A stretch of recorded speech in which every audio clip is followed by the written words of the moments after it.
Hey, all you comic book readers and true believers, it's Tuesday. I'm your friendly neighborhood comic book guy, Mitch Harmon. You guys know what's up. Mitch's Picks.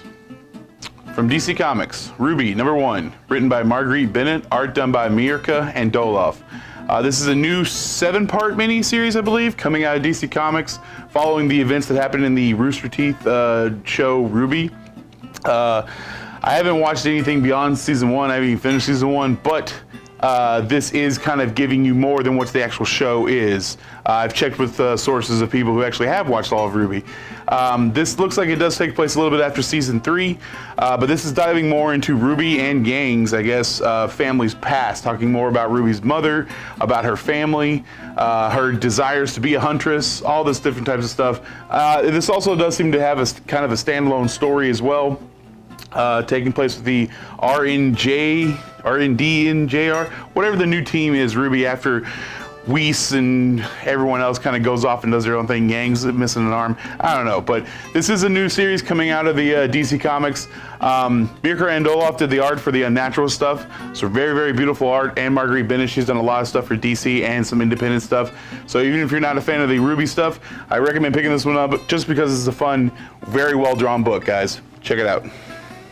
From Marvel Comics, Dr. Doom, #1, written by Christopher Cantwell, art done by Salvador Larroca. Dr. Doom is usually at the forefront of all scientific and technological advancements. That is until they find a way to pull out CO2 emissions from Earth and to try to make the air cleaner. But they have to do something with all this excess waste, and so they create a black hole on the moon as kind of like just a landfill to kind of put all this excess waste and whatnot. However, Dr. Doom feels like this is a very poor decision made by the world leaders and has warned that it will be the downfall of society. You know, most people don't really care too much, although I would say a black hole on the moon might be a little cause for concern. That is until the station that is actually on the moon, where the black hole is, gets attacked by some type of eco-terrorists who are waving the Latvian flag. Dr. Doom knows nothing about this, but everyone else, obviously, he's already known as being the bad guy, kind of blames Dr. Doom anyways and sends Union Jack after him, and other heroes as well, but he's the first one to show up in the scene. I guess Britain's really close to Latveria. Of course, Dr. Doom claiming this is not his doing, but you know how that goes. This is a new series, as far as I can tell, ongoing series coming out from Marvel Comics. I'm not sure if it's going to tie into the Fantastic Four, but that's okay because Dr. Doom is big enough to where he can have his own story, and I'm very interested in seeing where they're going to take this kind of good guy, still kind of a bad guy, but good guy Dr. Doom, and seeing what they're going to do. Not much like the infamous Iron Man, but kind of its own standalone Doom stuff. If you're a fan of the Dr. Doom stuff, even if you're not though, actually, I still recommend this one, guys. Check it out. From DC Comics, The Batman's Grave, #1, written by Warren Ellis, art done by Brian Hitch. This is a new 12-part mini-series, maxi-series, coming out of DC Comics.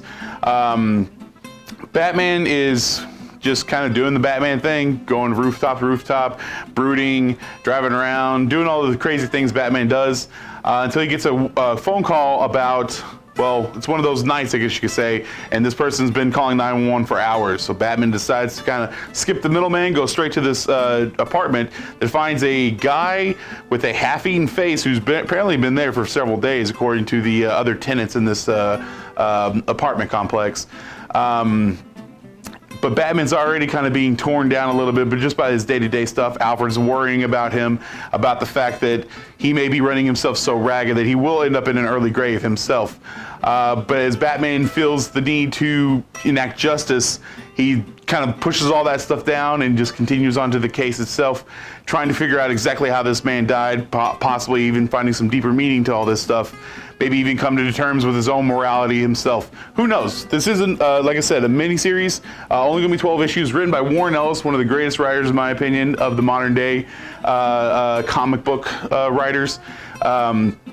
Really interesting stuff. Brian Hitch has got good art too, but I'm very interested in seeing this kind of dealing with Batman's morality. Of course, we always have to, because he's the man amongst gods, if you will. But anything written by Warren Ellis, I'm definitely going to be picking that one up, guys. Check it out.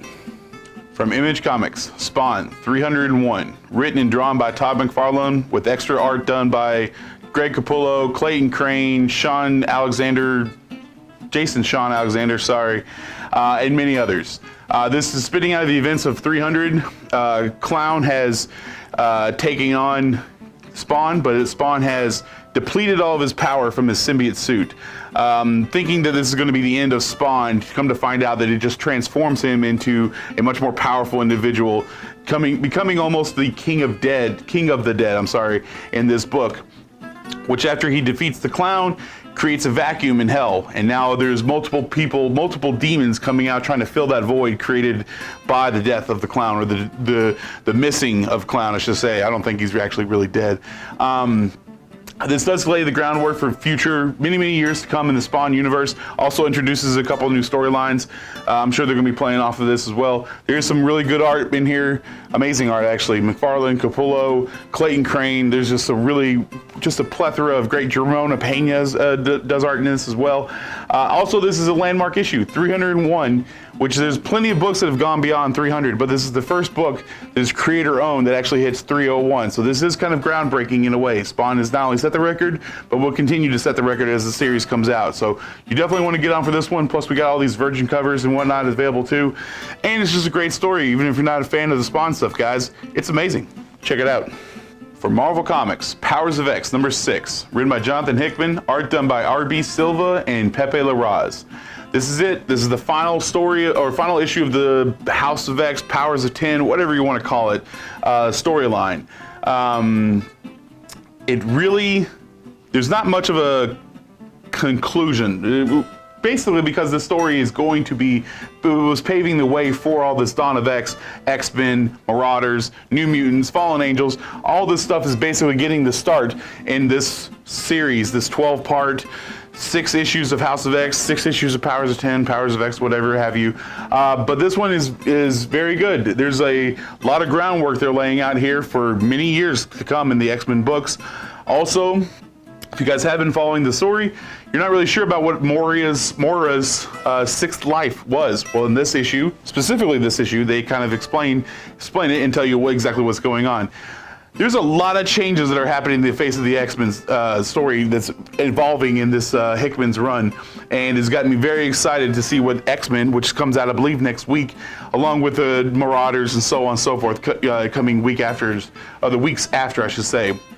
If you're not even interested in X-Men, definitely worth at least picking up the first few issues, or at least picking up this House of X and Powers of 10 stuff when it comes out in paperback. Really good read, guys. It's kind of crazy about what they're doing, especially Xavier. Like, Magneto's always kind of been borderline, like, terrorist almost. Xavier's starting to kind of adapt some of these mentalities, but he's just trying to fight for his people is what he would believe in. But it's a great series. Hickman did amazing work with Fantastic Four and with the Avengers, so I'm very excited to see what he's going to be producing with the X-Men stuff, guys. So check it out, please. That's all my picks for this week, everyone. Don't forget, on the 26th of October, which I believe is in 3 weeks, we are going to be having a trunk or treat. It's also coincide with our Halloween Comic Fest that day as well, so we will have free comic books out here.